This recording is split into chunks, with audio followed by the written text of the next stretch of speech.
Tata advance system limited ने आज तक 1,70,000 से ज्यादा आर्मी व्हीकल्स आर्म्ड फोर्सेस को प्रोवाइड किया है।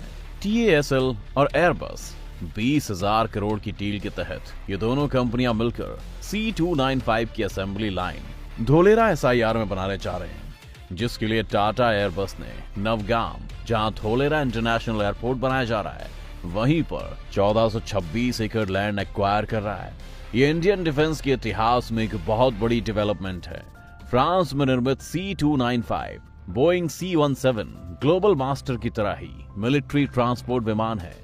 कुछ समय पहले रूस यूक्रेन वॉर में यूक्रेन में फंसे इंडियन स्टूडेंट्स को C-17 ग्लोब मास्टर में ही इंडिया वापस लाया गया था। C295 मिलिट्री ट्रांसपोर्ट प्लेन्स के 30% भाग मेड इन इंडिया के अंतर्गत इंडिया में ही बनाए जाएंगे, जिनको Indian vendors, Bharat dynamics, BEL इत्यादि कंपनियों के द्वारा बनाया जाएगा और वर्ल्ड क्लास सर्विसेज प्रोवाइड की जाएंगी।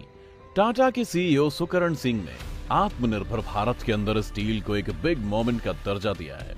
उन्होंने बताया कि कुछ साल के बाद एक बार डिफेंस की रिक्वायरमेंट पूरी हो जाने पर यह विमान हिंदुस्तान के बाहर भी एक्सपोर्ट किया जा सकेगा। हिंदुस्तान आज तक C-17 ग्लोबल मास्टर एयरलिफ्ट का प्रयोग करता रहा है, जो डिफेंस की ट्रांसपोर्ट रिक्वायरमेंट को फुलफिल किया करती थी। वहीं दूसरी तरफ एयरबस और टाटा की इस पार्टनरशिप से प्रभावित बोइंग इंडिया जैसी मार्केट को हाथ से निकलने नहीं देना चाहता, और यही वजह है कि 6 मई 2022 को बोइंग के प्रेसिडेंट मिस्टर डेव कोल्हो ने प्राइम मिनिस्टर